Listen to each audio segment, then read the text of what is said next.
Nothing moves the Blob.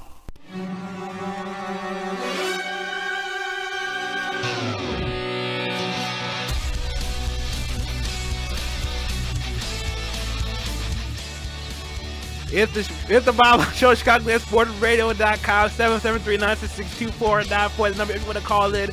A part of me really wanted to jump around this studio and just go, yes, like I'm Daniel Bryan, because that's kind of what I was doing as soon as I got the news yesterday in my home preparing to go to work yesterday. But yes,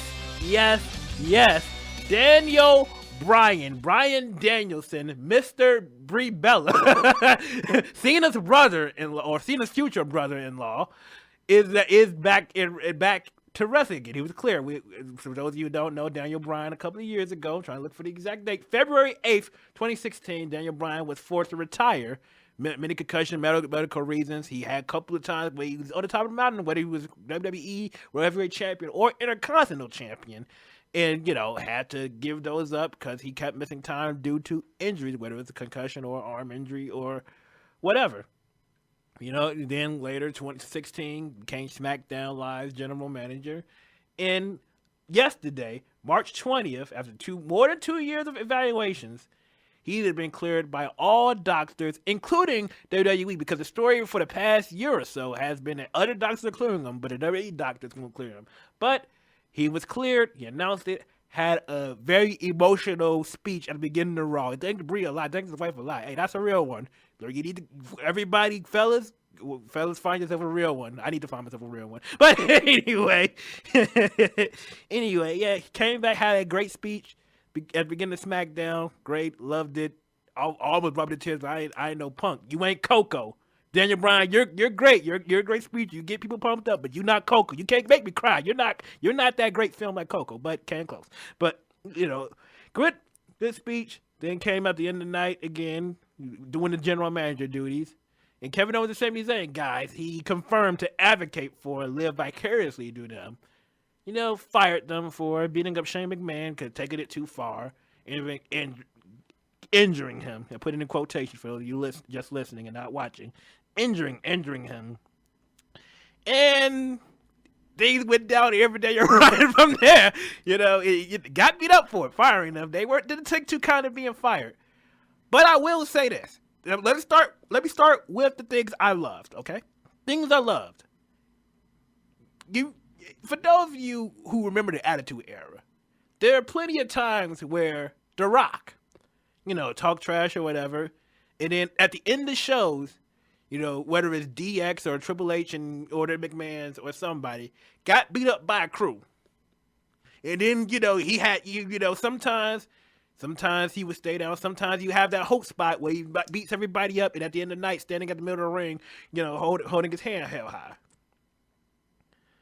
But then, what happened last night brought me back to the Attitude Era when The Rock, when The Rock was beating people, when he was beating up The Rock, and he had those brief fight back, and seeing Daniel Bryan doing those kicks, I'm not gonna lie, I was getting super pumped. Him doing yes kicks to Sami Zayn and Kevin Owens, going from one side of the ring to the other, kicking them in the face, and then having that host spot be like, oh my God, this is great. And then they went down, Sami Zayn attacked him, hit him with the haluva kick, which I learned recently was hell of a kick. I didn't know that. Excuse me for being slow.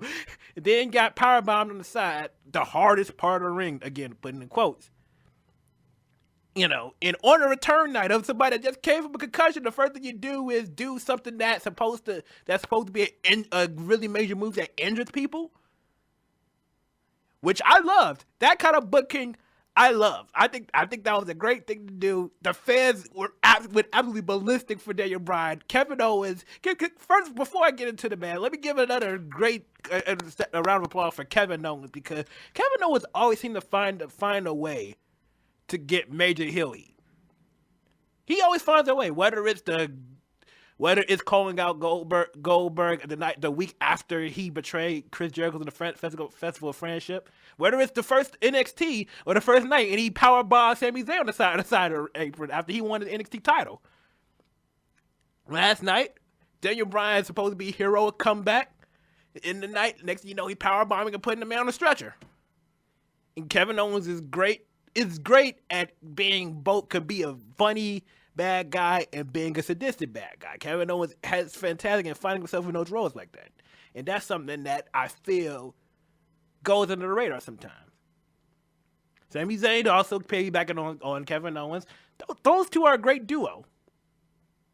But that's when I get to the bad part. Because granted, Daniel Bryan's going to be great to see him back. I'm almost positive he's going to wrestle at WrestleMania. I'm almost positive for that. But the thing is, it's going to be a tag team match. Player, Teddy Long, come on down. You're going to love it. A tag team match. Kevin Owens said we say the tag team match. Great, thumbs up. Ooh, I'm okay. I'm okay with that. I guess I rather them fighting each other like it was announced last week. I'd rather that be. But them on teams isn't bad. Featuring Daniel Bryan, also great. I like Daniel Bryan. He's a hell of a wrestler. He's a main event caliber, obviously a WrestleMania caliber wrestler. Somebody should be main event WrestleMania. And hopefully, if his health allows him to, if he doesn't get another concussion, if things are great, then cool. We might see that in the future. But the bad part is he's teaming with Shane McMahon. Now, I like Shane. I really do. I like him as a talker. I like him as a person. He, his he's kind of authoritative. He's not Stephanie McMahon levels of annoying as she can be on the mic. He's a little bit too pandering. But as far as him in a match, I almost can't stand it. I almost can't stand it. It's getting borderline go away. And I like Shane too. It sucks saying that. And the fact that Kevin Owens and Sami Zayn, Kevin Owens has been doing this all year.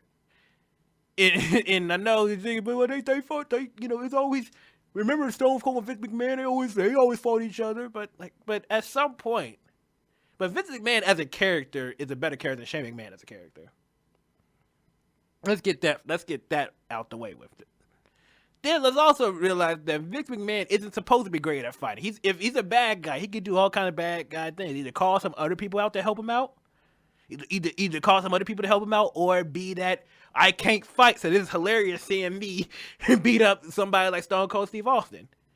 Shane McMahon has been booked to be like a legitimate threat, somebody that could go toe to toe with the current WWE champion AJ Styles. And we saw last week, last year's WrestleMania 33. That, it took a missed shooting star press, for AJ Styles to come away with the win. But yet Shane McMahon was going toe-to-toe with the WWE champion. Doesn't make sense to me. Didn't necessarily like that aspect of it. Even if I liked the fact he could still do a moonsault. And the fact that Kevin Owens and Sami Zayn have a match with Daniel Bryan and a guy that throws the fakest punches in the industry. The guy that can't really wrestle like that. And Daniel Bryan's return is kind of wasting the tag team match when I kind of want to see him go one-on-one with somebody. And we all know how this tag team match is gonna go too. And not saying it's gonna be bad. It's gonna be entertaining because you got three very entertaining guys in the ring with Kevin Owens, Sami Zayn, and Daniel Bryan. But we all know it's gonna happen because people want to preserve. Because either A, they want to preserve Daniel Bryan in the ring, so Shane McMahon's gonna get beat up a lot until they get the hot tag to Daniel Bryan. Or B, Shane McMahon gets the hot tag. We all know that's not necessarily a great idea. We've seen his fake punching them in poor wrestlers that have to sell his fake punches. The punches look terrible. Poor those guys. And so that part of me, and the irony of this rant is the fact that this is something that should have been A+, but just like what Stephanie McMahon Authority thought of Daniel Bryan, this gets a solid B. This is a B+. This is a B+ thing that should have been an A+ player in WrestleMania, and that part is unfortunate. Post WrestleMania, we all let's push Kevin Owens and Sami Zayn out the way. Let's boom out the picture. Daniel Bryan, hopefully he's good. Like I said, hopefully he's good. There are concerns that everybody has a right to be concerned. Like, you had a few concussions. We don't know if you should be doing this. But to that argument, I say, how many people in the NFL? I know that that's a bad example. A lot of people come off from concussions, end up being wrong in the future. But also in the NBA and other sports in general, how people have come off concussion and you're like, hey, you can play the next week, or hey, you can play the next year or whatnot. How people come off as that. And again, if someone who's trying to follow, who has a passion for something like this, even though you have jobs telling you no, and even though you had things telling you keep fighting for it, who am I? My thing is, first of all, who am I to tell someone not to follow their dreams and not do what they love? And Daniel Bryan obviously loves. He wouldn't be in WWE if he didn't want to be a part of it in some way. He obviously wants to wrestle, but he wouldn't have stayed. He wouldn't have became general manager or agreed to do this if he didn't if he didn't want to be a part of wrestling in some way, shape, or form, because he loves it. B, we've seen people come back from multiple horrific injuries, and people say, man, I don't know if you should be playing anymore. That happened last time. This happened to you fight quite a few times. We don't know if you do, and then they come back strong, and they're just okay.